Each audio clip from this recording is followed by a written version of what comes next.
Hello, everybody. Welcome to the Rotoworld Football Show. Week 5 is almost over. It is time for our Week 6 waiver wire show. I am Patrick Daugherty, joined by our waiver wire guru, Kyle Dvorchak. His article is live on the website. The same is true of my Sunday Aftermath. If you're looking for a recap of Week 5, I recap. Kyle looks forward. He does a little bit of both in his 10 stats article. That'll be out on Tuesday. But you're here today. We're going to take your questions, talk primarily about waivers. Kyle, who is the biggest ad of the week? Not a high wattage week. Thankfully, not many injuries. There were some, though. No obvious killer app ads, I would say, though. Who are you saying is the waiver wire ad of the week for week 6?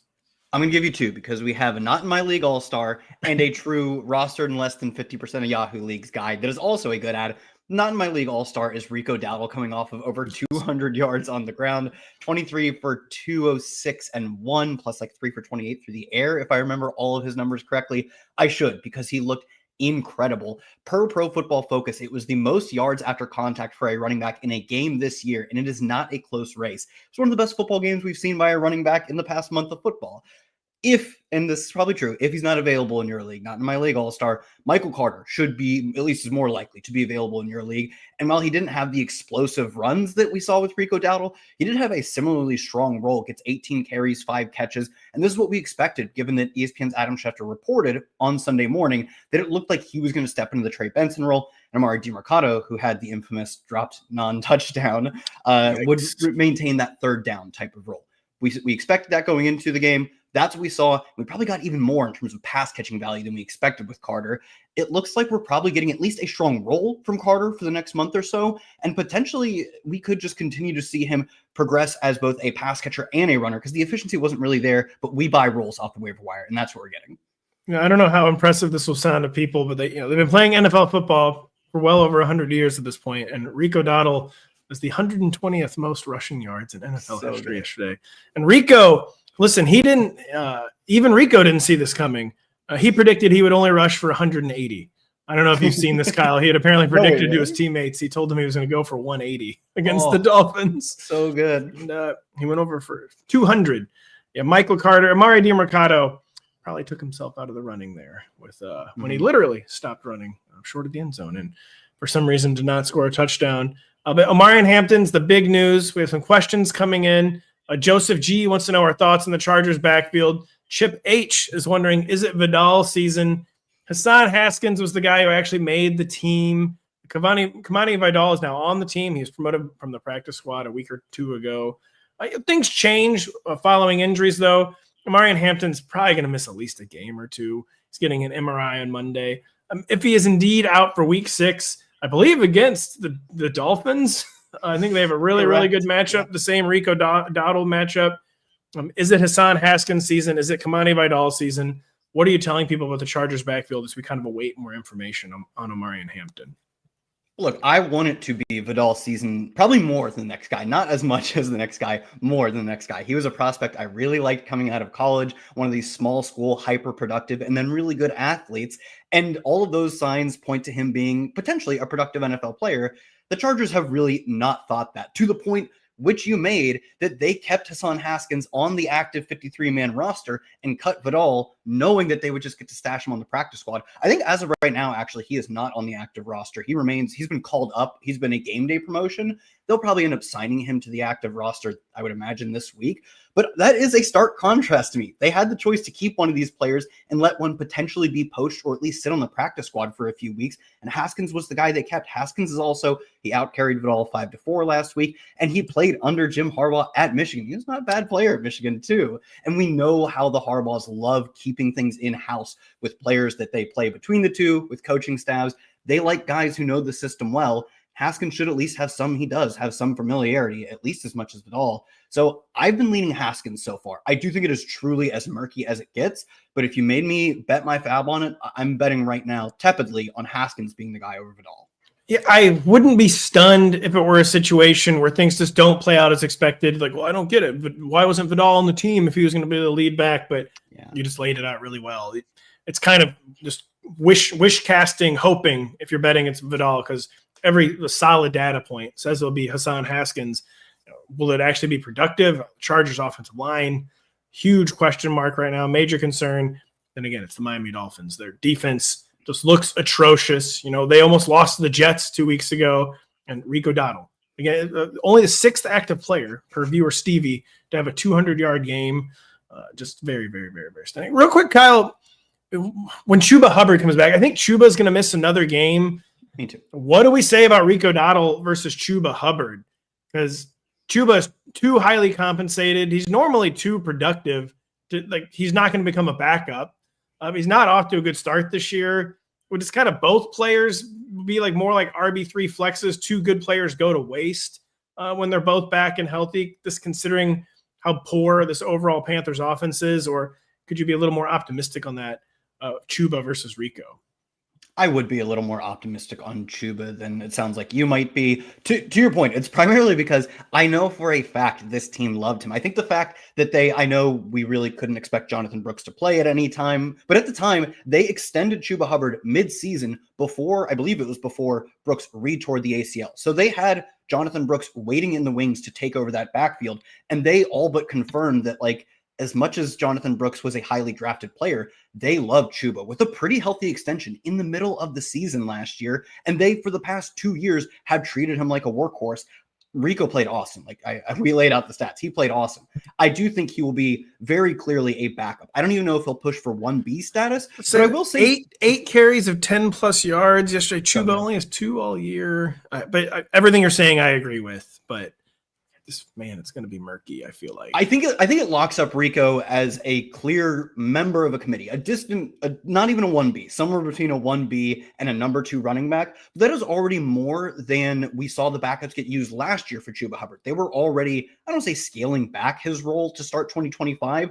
Most teams don't use their running back on every single down. Chuba had some games last year where they just did not even try to trot out a backup. They're actually using a legitimate backup in Rico. And the fact that he looks so good in week 5, I think confirms that he will continue to at least be used as a meaningful rotational piece. And I do think it should earn him a little more work. I'm just not confident it earns him enough work for him to be a fantasy relevant player once Hubbard is healthy.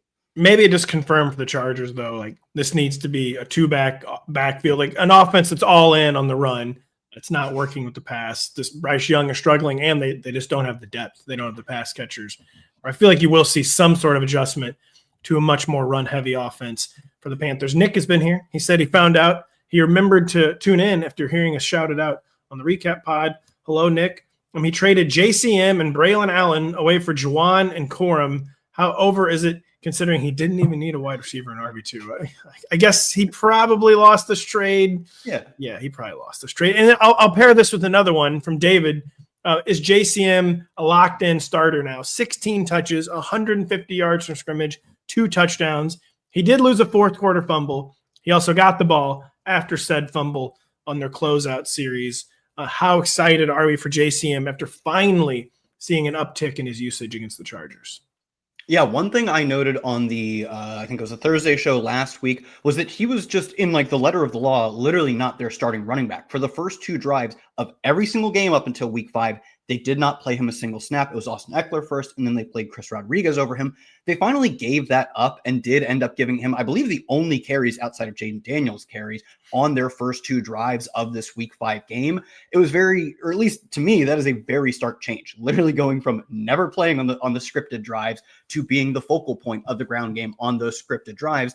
3 for 21 on those plays as well. They worked out just as well as you could expect for a player getting his first snaps on the scripted work. So to me, they finally had a meaningful change in how they used him, and he rewarded them with an extreme both fantasy and real life day. Like you said, fumble gives a little bit of concern, but I do think it's kind of continually hard to put that genie back in the bottle when he looks as good as he does. I bet there will be frustrating moments where Chris Rodriguez comes in for an entire goal line series, right? They give him 3 shots at the goal line. He scores the 3rd one. We're why didn't we just have JCM out there? But for the most part, I do think this is a meaningful change that we've seen. And I would rank JCM meaningfully higher heading into week 6. You definitely have to make a big rankings adjustment, even with only 2 teams on bye, or almost all 12 team leagues. You will now be starting JCM. And just what would be a plausible reason for this genie to go back in the bottle, where they had him capped at 8 to 10 touches, and he was being hyper efficient. He gets 16 and remains just hyper efficient. And, kind of a struggling Chargers team. So many injuries for, I almost called them San Diego, Los Angeles. But it's again, he's just doing, it doesn't matter how big the workload is. He's been doing what he was hyped for all summer. Like, he continues to pass every test. Football teams are very unpredictable. They don't always seem rational from the outside. It's just, I can't come up with a plausible reason for why they would go back to his pre-week 5 usage. It beggars belief. And I think you can, start to adjust upward for JCM. How over is it, specifically for Amari DiMercato? Like, are we dropping Amari DiMercato? Or wasn't a great fantasy game and effort and usage even before the dropped touchdown heard around the world?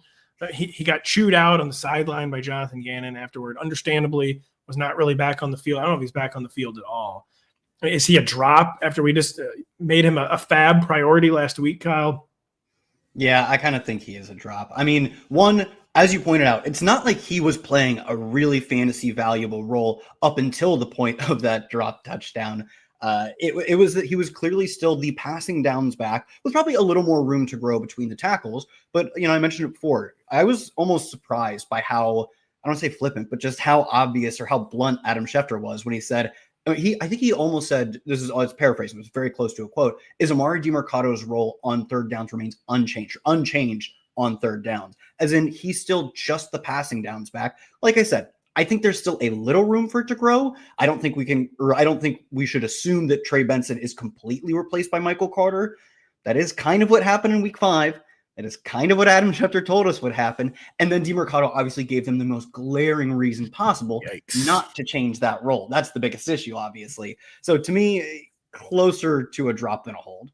He's like a classic. You don't have to drop him. Because, again, weird stuff is always happening. Michael Carter could make a catastrophic mistake in week 6. It's not like Michael Carter is just forever put distance between himself and Amari DiMercato. But if you need to drop Amari DiMercato, the odds it's going to come back to haunt you are very, very low. Remember, keep getting those questions in. We still got a lot of good ones, but keep them coming if you would like us to tell you what to do in week 6. Stuntman Chuck here every week. Weekly Evan Ingram check-in. He scored a touchdown. He's wondering if it matters. Kyle, he does have 8 catches on 13 targets over the past 2 weeks. After his first 2 games, I believe he had only 6 catches, wasn't getting the ball, was banged up. Still, all he's done so far is establish a floor. Nothing at all resembling a ceiling. How are we feeling about Evan Ingram, at least showing signs of life in fantasy football?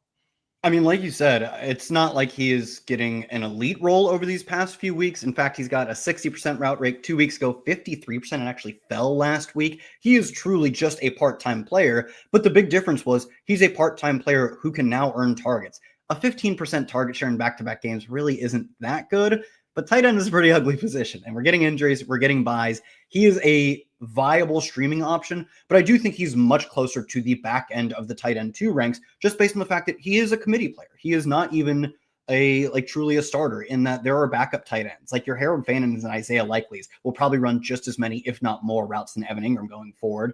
But those players are where they are for a reason. Evan Ingram could at least push towards a higher end role in terms of 70% snap share, 70% route rate. I don't know if he will, but like you said, he's established somewhat of a floor, although I do struggle to say that as he literally runs half the routes. Like, guys who run half the routes don't actually have that much of a floor, but he earns targets while he's out there. I do think it's probably his bare minimum floor, and it probably was just more about injuries. Or I don't know, maybe Sean Payton, it's just this big cast of characters in Denver. Maybe he's rotating everybody, and he's going to start cutting down the rotation as inevitably happens, where he at least has the floor. I think the snaps floor will come up. Not really sure about the usage floor, though. Evan Ingram, he's not in the top 12. He's back in the 18. We have a slightly too inappropriate username to you, but it's a good question. He's wondering about the Dynasty Fab on Mason Taylor. Emptied the clip for sure there. 6th in targets all of a sudden to tight end. Tight ends are hard to come by sometimes in Dynasty. A really, really good ad because he's got solid real-life draft capital, producing immediately as a rookie. Mason Taylor, a really great addition in Dynasty. What about in redraft, Kyle? Where Mason Taylor, suddenly 6th in tight end targets. I think it's 28. We were wondering all summer, who would be the number 2 weapon on the Jets, because they don't have one. It was the classic, there's no obvious name. We just have to wait for the season to get here to see who actually goes with it. It's been Mason Taylor. It's such a limited offense. but it's such a bad position. What are we telling people about Mason Taylor, who will surely be like one of the more discussed names on waiver wires this week? Yeah, he was my top ad at tight end this week, and he had what was like a really poor, underwhelming first 3 weeks to his season. He was running all of the routes and just could not earn targets. Like, he was out there with one of the lowest targets per route run in the NFL, and much like Evan Ingram, I think maybe even more so like Evan Ingram, he was a player who missed a lot of training camp for him, it was a high ankle sprain. He's a rookie tight end, which is a position that is infamously hard to translate college to NFL right away, who then missed a bunch of training camp with an ankle injury. And then it kind of resurfaced in either week 2 or 3, where he again suffered another ankle injury. I was going to say I don't want to completely write off his first 3 weeks. No, I'm actually just going to write off his first 3 weeks. 25% target share is maybe a little unsustainably hot for a rookie tight end. But do I think he can, on a team like you mentioned, that does not have a second pass catcher outside of Breece Hall, really is their second pass catcher? Do I think he can push 20+% on a pretty consistent basis, especially because he runs almost every route?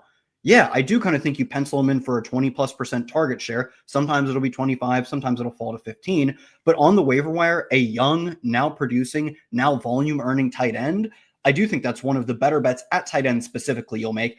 It's a limited ceiling play because we know if the Jets find any success, it's going to result in a ton of running. Maybe they don't find any success, but even when they're not playing great football, even when they're giving up tons of points, they still want to run the football. So it's in theory a low volume, or at least they want to be a low volume offense. Probably not going to throw for many touchdowns, but you're getting a ton of work at a position where that's kind of rare to find. Yeah, it's just tight end is about as bad as ever. It's always the worst position. It's not great right now. Got to take the dubs where you can find them. And Mason Taylor's looking like a double. We'll stick at tight end. By the way, a lot of good questions. We're going to do our best to get to all of them. Please keep them coming. We will need more in the second half of the show. Theo Johnson or Kyle Pitts. I'm still starting Kyle Pitts when the Falcons come back in week 5. But just use this as an opportunity to talk about Theo Johnson as a waiver wire ad.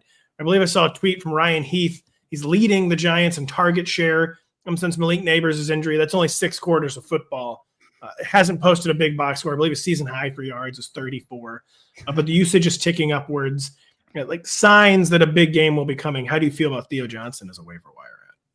He was doing a lot of stuff similar to Mason Taylor, or rather wasn't doing anything in a very similar fashion to Mason Taylor. Still getting a pretty comfortable route rate in terms of the first 3 weeks of the season. And Russell Wilson, who was just bombing it down the field every single play, had no interest in checkdowns to his tight end. He had like a 10% target share targeted on 10% of his routes, both completely unviable for fantasy. And then the combination of the team losing Malik Neighbors and starting Jackson Dart has him up to targeted on 23% of his routes, a 21% target share in the past 2 games. It's a similar bet to Mason Taylor in that I think you're just buying a young player who's getting a lot of volume right now on an offense that is at best ugly. Like at best, they'll be losing in games and have to throw the football a lot, but you get behind in games because you're not throwing the football well early. So it's largely a volume plus a little bit of a talent bet. But I will say I feel better about the talent bet with someone like Mason Taylor, and I feel a little better about the volume bet with Mason Taylor as well. So to me, he is definitely a waiver wire ad, probably at least a tier below Mason Taylor though. Yeah, Theo Johnson, I would say kind of considerable distance between Theo Johnson and Mason Taylor. And both guys, even Mason Taylor, I said it twice that he's up to 6th in tight end targets. He's still someone I think you need to be pairing with another tight end. Some people like really, really hate to use 2 roster spots in tight ends. This kind of feels more necessary than ever to me with that elite tier just not really existing. You can have Mason Taylor, but I want to pair him with someone else. A lot of questions. Stevie, aforementioned Stevie, he's wondering what about Zonovan / Bam Knight? He did show a little something for the Cardinals, or is it just Michael Carter season until further notice in this Arizona backfield? We're not worried about deep reserve Cardinals running backs. What do you say, Kyle? Yeah, I think Donovan. Do you remember him playing for the Jets? I forgot how good his end of the 2022 season, where he was racking up like 15 touches and a pretty good number of yards from scrimmage every single game. And what I can only assume was a very lost season for the Jets. Most of them are these days. Well, I say you have to be more specific than that. It's hard because there are in the past 10 years, there's been about 10 lost seasons for the Jets. So, but anyway, he looked good then. He's kind of been moving around the league, cups of coffee with a lot of different teams. I think the fact that he is involved is more of an indictment of Amari DiMercato, not even being able to salt away a number 2 job and splitting that type of work with Zonovan Knight. So to me, I would say I'm probably not really adding him. It just gives me another reason to not hold on to DiMercato. I also will say, though, in 14-team leagues, you better believe I'm trying to add Zonovan/Bam this week. And I agree with Stevie's assertion, by the way, that was probably the worst loss in Cardinals history. I mean, absolutely stunning, inexcusable. Fire everyone, release everyone. It's over. HW wondering, is kind of asking a week 5 question here, because we're going to have another data point by Tuesday on this. But is Brashard Smith going to get some RB1 love in Kansas City soon? He's been ticking upwards. He's been percolating. Kareem Hunt is doing nothing. Isaiah Pacheco is doing nothing. Again, the answer to this could sound silly by Tuesday after the Chiefs have played the Jaguars. Of a temperature check on Brashard Smith, a player we were excited about over the summer, a player who'd been screaming out for more work. He finally got it. He was pretty productive on it last week. How do you feel about Brashard? I'm hopeful because as this question points out, Hunt and Pacheco are bad. Put bluntly, that's as accurate as you need to be. We don't need to get into the specifics of their advanced data. Neither of them have any pop. The best thing you can say about really both of them right now is that they're relatively consistent at picking up the 3 yards that's asked of them, but they just don't seem to have any juice there. And there's one you already pointed out, Brashard Smith, I believe last week at the time of recording, it's last week, 4 carries and 4 targets in his most recent game, I believe both of which were season highs. I believe a season high in snap share as well. They're flirting with the idea of Brashard Smith. And then over the weekend, we got some reports. I believe they were ESPN reports. And you get this with young players all the time. Like, they want to get the young player more involved. You do have to show it to me a little bit first, but they did show it a little bit last week. So I think he will continue to get more involved. Do I think he will completely put away Hunt and or Pacheco? Probably not. I do think they actually value the quote, like, consistency and getting the tough yards that Hunt and Pacheco bring to the table. I don't think we'll be getting 15 plus touches for Brashard Smith anytime soon, but also maybe you don't need that. If he's just explosive on 8 carries and 2 or 3 catches, maybe 4 or 5 catches a game, he'll still be a flex, if not an RB3 type play. Yeah, the 2 things on Brashard Smith, he should be universally rostered in 12-team leagues. Again, I'm saying this before, Chiefs, Jaguars.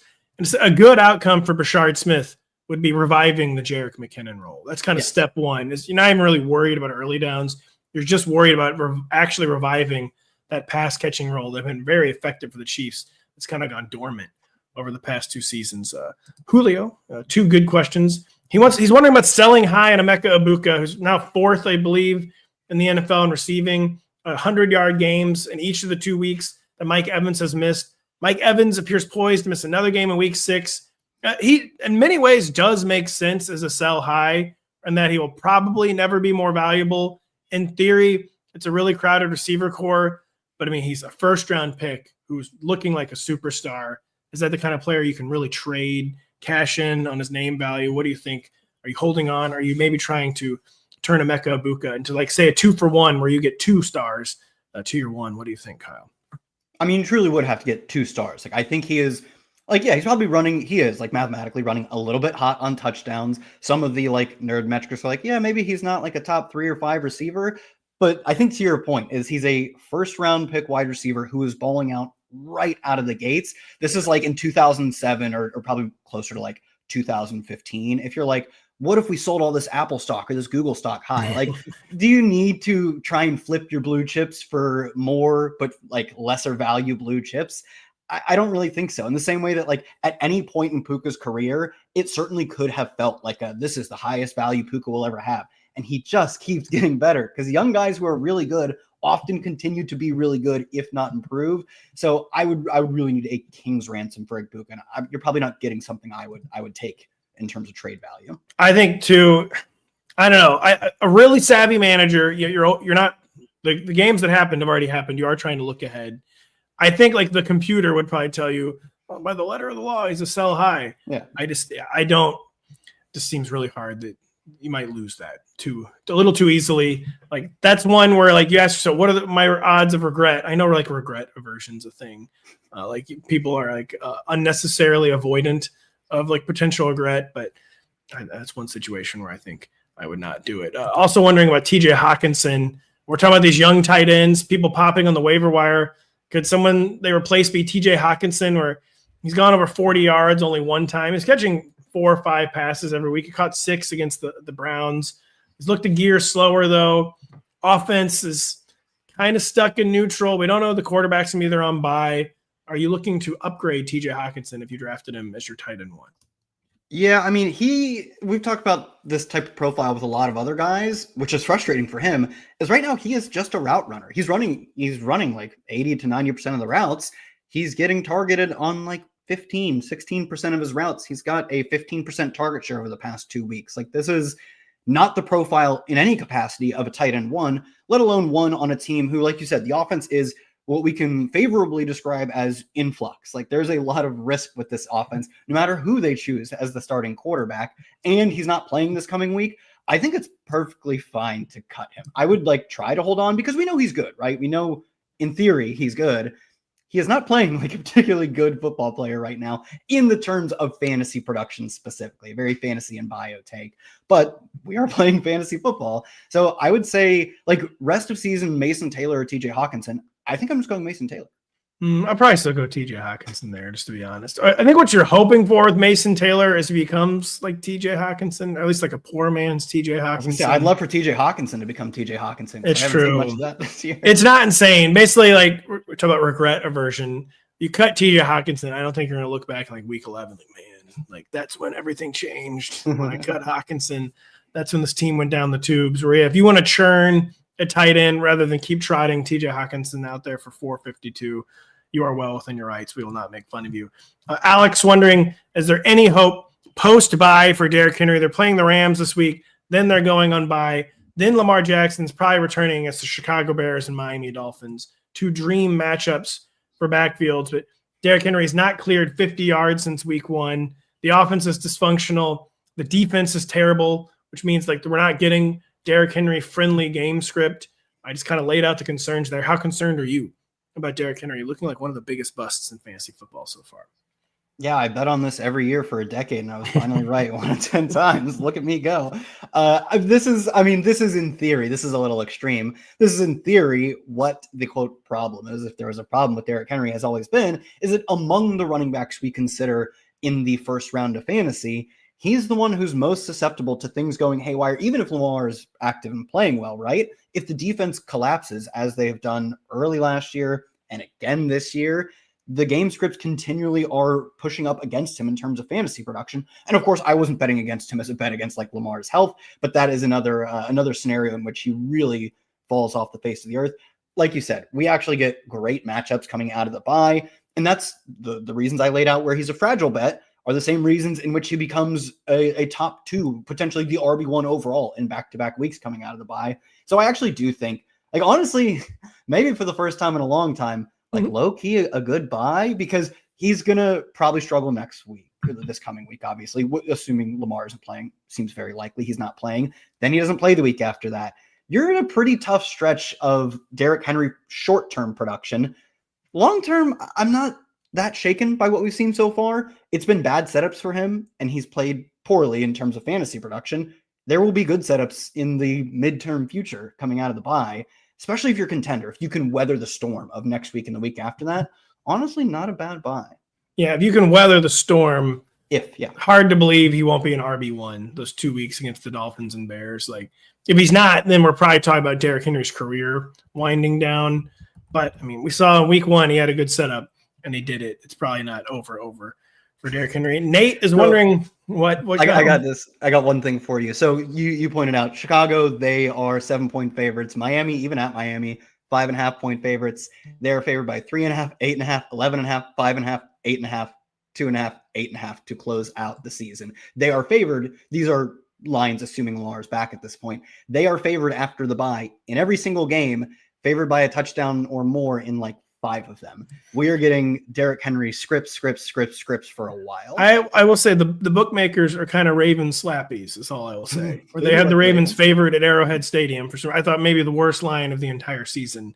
And I don't think they have any fake sharp spots, though. It's Chicago, Miami, Minnesota, Cleveland, Jets, Cincinnati, Pittsburgh. Maybe one of those Pittsburgh games is a trap game, but and a late game against the Packers. But otherwise, I do agree that the books really see the DVOA and the EPA numbers with the Ravens, and they love it. But also the DVOA numbers are going to be perfect for mauling Cleveland. That's probably a pretty good bet. Nate is wondering, what do we do with summer hype rookie all-stars, Travion Henderson, RJ Harvey? We get yet another Ramondre Stevenson fumble against the Bills. It doesn't matter in the slightest. They just do not trust Travion Henderson, the rookie. Like, these are guys we invested like serious draft capital in, both Travion and RJ Harvey. I think Harvey in particular is just looking like a drop. Like, J.K. Dobbins reached 20 carries for the first time as a Bronco, but his drop too extreme for two guys where we invested a lot of draft capital, Kyle. I mean, if Rico is out there, they're probably both drops. If Michael Carter is out there and you truly do not have a second starting running back, they're probably both drops. I don't think there is a third running back out there that I would drop them for, though, which is, I mean, like, we're literally talking about Michael Carter versus Trevion Henderson. I'm not trying to defend my Trevion Henderson bags. I've already conceded a lot by saying you should probably take Michael Carter over him. But beyond that, a lot of the bets you're making off the waiver wire are like, I really hope this guy turns into something. Maybe he has a little bit more immediate value. Like, maybe Kendre Miller projects for more fantasy points in week 6. But at the same time, he's still a very low projected player. He's a 2-down player on the Saints. He's not even. He's like a 1.5 down player on the Saints. You could start him. Maybe you should start him over Trevion Henderson. But at that point, what are you doing? I still think you can play with ceiling for guys like Henderson and Harvey, assuming the alternatives are also just stashes. So-and-so he's explained his username. It says it's not quite as offensive as I thought. He has another good question, so we're going to answer it. Mr. Double, I'll call him. Is Waller usable and reliable, or is he just a mirage? 3 touchdowns on like 8 or 9 catches. Snap count did trend up. He's 33. He's been hurt a ton. He's really barely played since 2020. This is an offense heading in the wrong direction, not typically the kind of attack where we would be buying into a player. But I mean, the Darren Waller production speaks for itself the past 2 weeks. He looks refreshed after taking 2024 off. We hear the dog shaking off in the background. What do you say about Darren Waller? One of the names people are wondering the most about this week, Kyle. Yeah, I mean, like you pointed out astutely, that the role didn't just tick up really in week 5. The role massively changed in week 5. And it's what we should have expected. He literally told us he expected to be ramped up in week 5. He went from 36% of the routes in week 4 to 68% of the routes in week 5. Still sat kind of at that sub 20% target share, but I think it's reasonable to expect, like you said, a player who hasn't played football very much for the past 4 years, obviously didn't play at all last year, to continue to progress. And he's doing it in a way that is great for fantasy, which he's listed as a tight end for fantasy. And he's just playing wide receiver. Like, his ADOTs in his 2 games so far are 12 and 14. His air yard shares, 37% and 23%, 60% of the team's end zone targets over the past 2 weeks.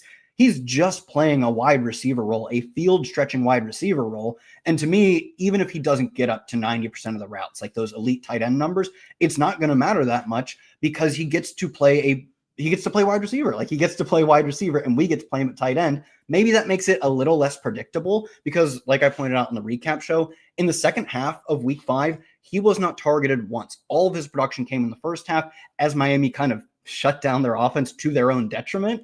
And that might happen for an entire game where they just can't hit the splash plays to Waller. But which tight ends in the NFL do you even say have the opportunity to make splash plays, make deep 20, 30-yard gains into the end zone? There are very few of them. So to me, I think Waller is just truly a tight end 1 going forward. Yeah, there are just very, very, very few tight ends displaying any sort of ceiling right now. Waller came back and immediately displayed actual ceiling. The injury risk is so real. That's honestly a bigger concern than just the Dolphins' offensive environment.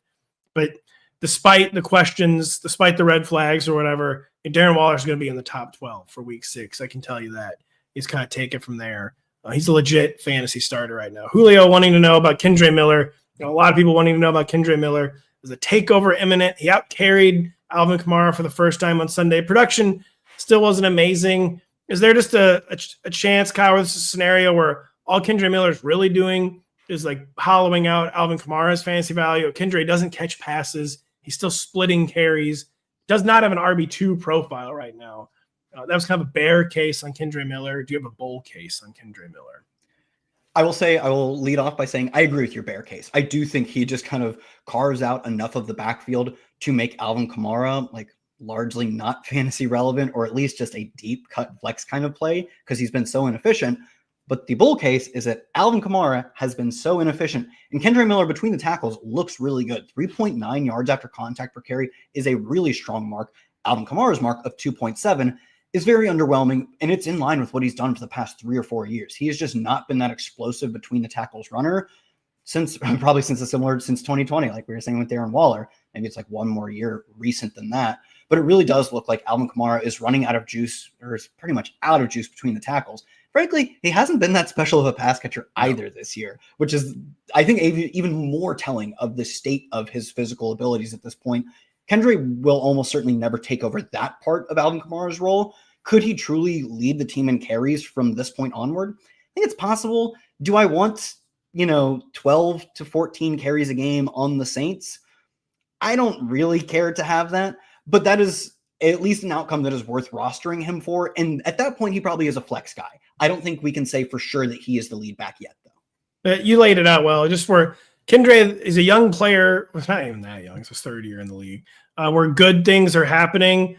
It's just the ceiling is so hard capped in this offense. Nick Underhill was basically saying it's unlikely they're going to trade Alvin Kamara. And it's just kind of like Kendra Miller, then he's a good, you need to have touches on your bench. He will at least provide that. So, if you're in crisis mode, whatever, I can throw Kendra Miller in there. He's getting 10 to 12 carries. Maybe he'll score a touchdown. That just kind of feels like his ceiling right now, Kyle. Someone wondering about Harold Fannin versus Darren Waller. So we'll talk about Harold Fannin. We'll also talk about David Njoku. I know we had a question in here about David Njoku and as if he was starting to turn things around. So just tell us how you're feeling. First off, Fannin or Waller rest of season, and then tell us how you're feeling about Harold Fannin and David Njoku following the Browns quarterback change.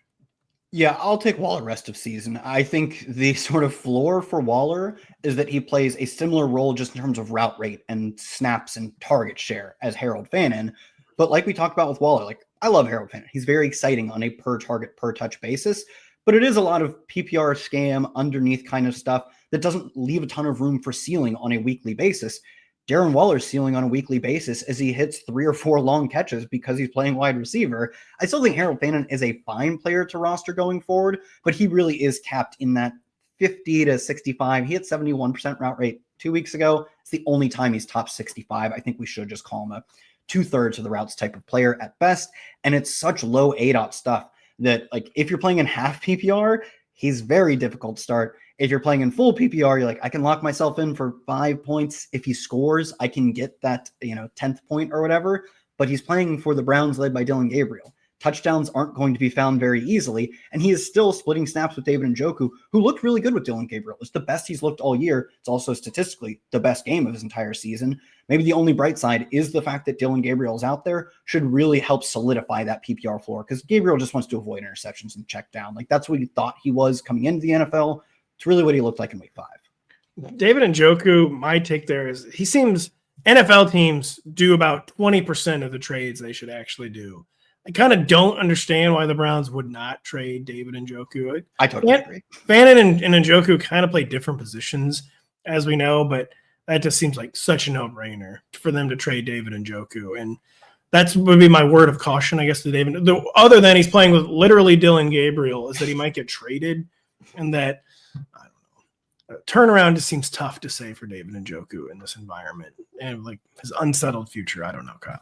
I agree. So the Athletics, Zach Jackson, in the middle of the summer, speaking on, I think it was the Athletics football show with Nate Tice, was saying, we were getting tons of Harold Fannin hype. And it's proved to be relatively correct, was saying that the way Harold Fannin is playing is the reason that David Njoku will not be on the team next year, or maybe even in November, which is obviously alluding to a trade. This is just the Athletics reporter's informed opinion, total speculation. I don't think he was relying on sources in that capacity, but all the dots line up for them to trade David Njoku.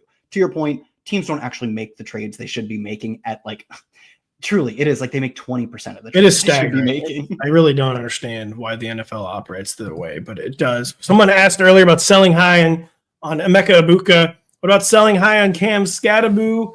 Tyrone Tracy might be back for the short week matchup with the Eagles. The problem for Cam Skattebo is you're really more selling low than high after 2 back-to-back games where good volume, not good production.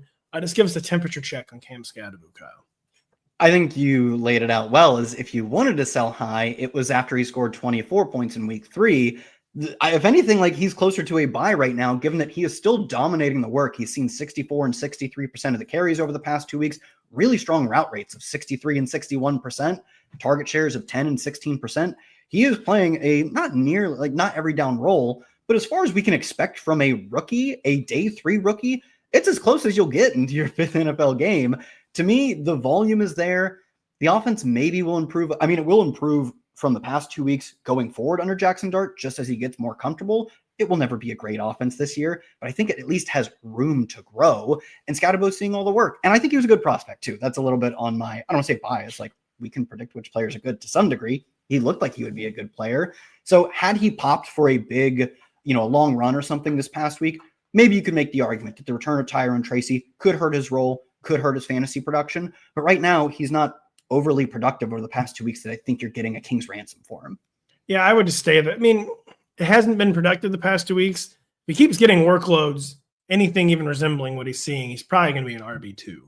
And that I still don't feel bad about having Cam Scatterbo on my team. Chuck is wondering about A.J. Brown. What I'll say about A.J. Brown, it's a short week for the Eagles. Jalen Hurts was speaking cryptically after the game, like we need to do what we do best. And everyone knows what the Eagles do best is run the football. They're playing the Giants on the road. The Giants are much more vulnerable on the ground than through the air. So what I would say with A.J. Brown is this, I feel like the slump deepens this week instead of improves.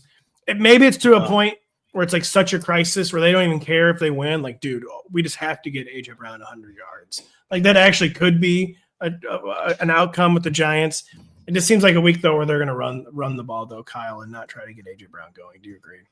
Yeah, if anything, that week was last week, the week where they're in full crisis about how do we – if anything, it's how do we convince our players that we can win via passing football? They did set a season high in 38 pass attempts. I believe Devonta Smith set a season high in targets as well.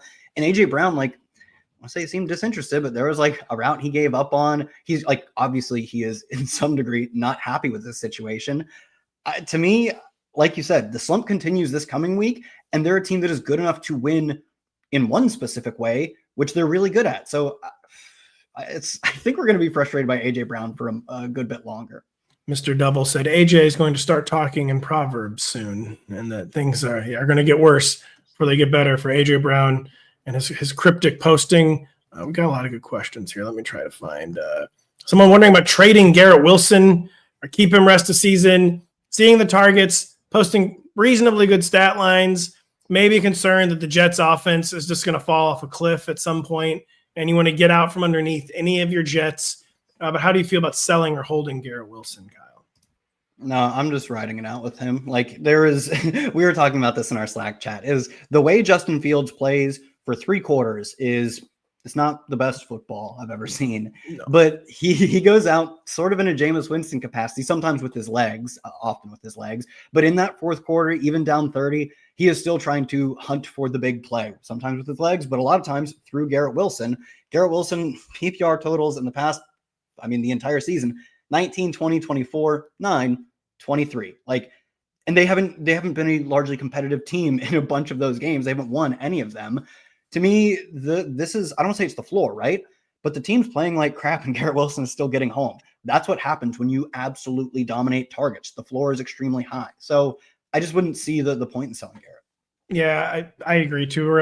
You're just kind of overthinking it. And overthinking is what we do in fantasy football, but he's basically meeting his preseason bowl case. Like he's the only viable pass catcher. Like, is there really any way he can get that many targets? And then he is. So yeah, I just think you're happy with what you're getting from Garrett Wilson, and you let him hang around your team. David wondering what to do with Ladd. He finally scored a touchdown, but kind of the same deal with A.J. Brown, just the same game that we've seen on repeat. It was like 5 catches, around 40 yards. Did we see any reason for optimism? He scored a touchdown. Quentin Johnston fumbled. Marion Hampton injured, so they had to focus more on the pass, but he just still looks like the Chargers' number 3 receiver, Kyle. Yeah, that's what I was going to say. As someone who drafted a lot of Ladd, I appreciated that touchdown. I really needed it. My 11th place teams, boy, they're looking dangerous right now. And he had a punt returning touchdown callback. Also, he's returning punts, man. We do not need my 2nd-round pick returning punts. He had a punt return touchdown that was awesome, that it was called back. But to your broader point, a 19% target share. He hasn't had a target share over 20% since week 1. After week 1, I was relatively optimistic. Saw a bunch of work, didn't quite hit the big play. Things would bounce back. but the role has just continually trended downward. He's got 21% of the team's air yards, 19% of the targets this season. I think it's just the team's number 3 receiver. Touchdown appreciated, but it doesn't really change my opinion of him. And like it could change because he's a good player. He looked so good yesterday, but it's firmly in the realm of the could. Like it's just there's lots of things could happen in the NFL. There's nothing like if you look under the hood of the data or like the usage metrics that suggests a change is coming. And it's a pure hope case. And obviously that's a losing case often in fantasy. We have 2 questions with Tyjae Spears. And this is he going to produce down the line? Is he going to force a committee? Did not really see that in his first game in week 5 against the Cardinals. But Tyjae Spears' outlook. Tony Pollard did not take the job and run with it during Tyjae Spears' absence, Kyle. Yeah, like you said, dude, just didn't really see much of Tyjae Spears. Played a quarter of the team's snaps, saw like a fifth of the team's carries in week 5. I think we should obviously expect that to increase, but much like we talked about, and even worse than we talked about with Kendre Miller really hollowing out the Alvin Kamara role, Tony Pollard was not good when he got every single touch on this offense. Do we think Tyjae Spears can be good when he's getting a third or 40% of the touches? It seems unlikely because this is, albeit coming off of a win, still probably the worst offense in football. Not a great offensive line, not a quarterback or a receiving core who can really threaten the defense to the capacity that you get a ton of light boxes or anything for the running backs. It's a committee on a bad team, and he's unlikely to be the number 1 or the 1A of the committee. He's always going to be the 1B or the 2. It's it's a frustrating outcome for the running backs. He needs like a new role to kind of be created in this offense, or he needs like the pass catching role because this hasn't really been a thing. I guess Tony Pollard was catching a few passes, but Titans, I guess if there were any sort of bowl case for Tyjae Spears, is the Titans need quality targets wherever they can find them. Maybe Tyjae Spears could become like a true pass catching back, but this is kind of what you're looking at. I see very little reason to expect in the near future you're going to want to be starting Tyjae Spears in 12-team leagues. Things change quickly, especially for bad teams. But Tyjae Spears just not looking amazing right now. Dynasty, Will needs to drop someone. Sean Tucker or LaQuint Allen for the Jaguars. Who should he cut loose? It's probably Sean Tucker. It's probably I want to keep Sean Tucker. I think that like Rachaad White, like I expected, went out and got most of the work in week 5. He was the clear number 1 running back in a spot start, which will probably be a second spot start next week with Bucky Irving probably still sidelined.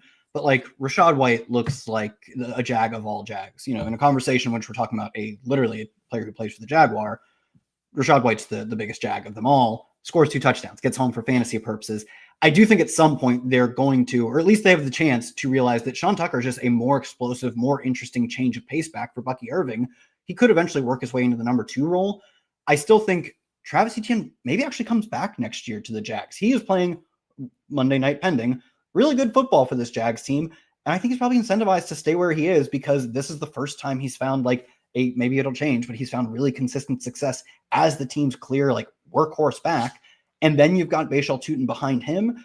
I think LaQuint Allen, for as good as he is at specific aspects of the game that the Jags like, has a really long time horizon to ever be a fantasy relevant player. I think Sean Tucker could be that guy by like the end of this season where we're like, oh, has he, we're talking about the backup to Bucky Irving. We're like, has the backup to Bucky Irving changed? I think that could happen this year. We got about 7 or 8 minutes left. If you've been sitting on a question, now's the time to get it in. We'll keep this one quick. So we already talked about Chuba, but Robert is wondering Chuba is going to be a bank examiner player. He also said he doesn't understand the bank examiner reference. The bank examiner is someone who's looking for irregularities in your financials. They're at the bank and they say, this just isn't adding up. And then they finally discover that I have universal exposure to Evan Ingram. That's what the bank examiner is doing. He's pouring over the books like a bulldog CPA. But Kyle, what do you say about Chuba? Let's say this. Rest of season from this day forward, but by total points going forward, will Chuba Hubbard be a top 24 running back? Oh, I'll go no, because I think he's going to miss one more game. And I think he plays for the Panthers, who are not that good. And I don't think he'll get to play the Dolphins, which unfortunately he had to miss that game. So no, I'm going to say no. Part of that is just because he misses a game, but the bank examiner can find a lot of irregularities in the Chuba Hubbard books, maybe if he doesn't turn things around. Derrick Henry, someone's trying to establish the trade line for Derrick Henry. Trade Derrick Henry for Tetaroa, McMillan, and Chase Brown. This kind of feels like a no to me. It's not an automatic no, though. What do you say, Kyle? It's almost like an automatic no for me. Look, I love T-Mac. I think he is, the way he's commanding targets and like downfield, intermediate, high value targets early in his career is really optimistic for his long-term outlook. He's Bryce Young's number one receiver. And I still think we're going to be on Bryce Young bench watch at many points through the remainder of the season. I don't have as high of hopes as I'd like for his fantasy outlook over the next 2 months, over the rest of his rookie season. And I have similarly low hopes for Chase Brown for the rest of the season. I get the Bengals got home in what I'm going to call garbage time, but they got home passing in garbage time. The ground game still looks completely useless, and I think they're going to be losing for the most of the rest of the season. I kind of don't think we'll see Joe Burrow at any point this year. So I'm going to say I think Derrick Henry will bounce back enough to make you want to keep him. What about, though, Derrick Henry for Breece Hall and Jordan Addison? This one's a little better trade offer than the last one. What do you think about trading Derrick Henry for Breece and Addison? I think I would actually take Breece and Addison in this. This is coming from a Breece Hall lover, so like there's a grain of salt to be had there. But Jordan Addison is commanding a lot of high-value targets every week. Breece Hall is also commanding a lot of targets and is the team's clear lead back between the tackles. I'm going to go with the Breece side.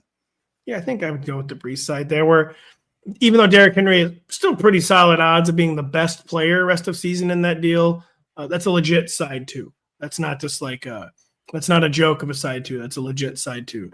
So you're happy with that. Better stash rest of season. Woody Marks or Bashal Tootin. Woody Marks, talk about a bank examiner all-star in week 5. Kind of the ad of the week. Then doesn't really do anything. Gets outproduced by Nick Chubb even when they win 44-10. Would you rather have Woody Marks or Bashal Tootin rest of season? I think I'm leaning Woody Marks still. What do you say? Me too. The thing is, we've just already seen it with Woody Marks, albeit it's frustrating that his snap shares by game, 12 in the first game, %. Useless. He's a third string running back. 28. Okay, he's pushing for a number 2 role. The next week, 49%. Oh, he was pushing for the starting role. The next week, 58%. He's the starter, everyone, and back to 38% in week 5. As you pointed out, just got reflipped by Nick Chubb out of nowhere. But the fact that he has already pushed to a starting role once makes me think that there's a decent chance, especially with the way Nick Chubb has looked this year, that was maybe not a blip on the radar, but that we can get back to where we were in weeks 3 and weeks 4. Bashal Tootin just has not shown that yet. He's looked really exciting, but he's on that like week 2 element of Woody Marks's arc right now, where Woody Marks, he's kind of been set back to the week 3 or 4 element, but he's still at least a step ahead of Bashal Tootin. Western Goods wondering, should we roster Jared Goff or Matthew Stafford rest of season? Packers or Patriots D? I'll look into the matchups on that one, Kyle. But Goff versus Stafford rest of season. Stafford's posting ridiculous numbers. Neither one of these guys run. Goff is still probably in the better overall offensive environment, but it's getting closer than it was at the beginning of the season. Who would you rather have for the final 12, 13 weeks of the season? I agree. It is getting a lot closer. I think this setup for Stafford is really good for fantasy production. It's really good for real life, like the team winning games too. But to your point, we just have such a sample of Goff throwing touchdown after touchdown after touchdown in this perfect offensive environment. And while maybe it's not like quite as good as it was last year, it's like 90% as good as it was last year. And that's enough for me to continue to take Goff over Stafford. But like you said, Stafford deserves credit for bringing it much closer when he was drafted as like a deep cut QB2. By the way, Packers are at home against the Bengals in week 6. Okay, that's Patriots. Patriots on the road against the Saints, but you're taking the team that's at home against Jake Browning fairly easily. David wondering, do we hold Tyjae Spears or do we hold Bashal Tootin? Basically, it seems like people added Bashal Tootin. They were excited about it. Now they're getting antsy, wondering if he's a drop. It's kind of looking like a drop. Again, they play Monday night, so this could sound different on Tuesday. But where do you come down on Tyjae Spears versus Bashal Tootin? I would probably take Tootin. I think to me, it's not even that I think Tootin is some great bet right now. Like you said, he's like flirting between being a hold and a drop. But it's just, I just really struggle to see the path for Tyjae Spears when this offense is as bad as it is. The Jags offense, for its many faults, it's actually been really good to its running backs, both efficiency on the ground and targeting its running backs with screens, with other designed looks. It's really worked out well for Tootin in spurts and for ETN on almost every single touch he gets. If anything happens to ETN, I think Tootin is a complete smash. Even if the offense can't get Brian Thomas going, it's getting the running backs going. You just can't say that about the Titans right now. If Tony Pollard retired from football today, how would I feel about Tyjae Spears? Like, this is good for him. He's also probably going 16 for 75 scoreless or whatever. And he might get bottled up for even less than 75. Whereas I think Tootin has a clear path to being a league winner albeit I'm not sure he can force the issue right now. And the team maybe doesn't want that. He's also been dealing with a shoulder injury for a few weeks, and it seems like that has been a part of the team's limiting his snaps, his touches. Maybe that clears up and he gets back to true committee duties, which would put him kind of on par with Tyjae Spears in terms of the week-to-week fantasy value. We're just about done here. HW wondering, would you pick up Jaden Reed? I believe is out 5 to 6 more weeks, Kyle. Yeah. Or hold Malik Washington, Darius Slayton, and hope they're good. What are you doing here in this wide receiver situation?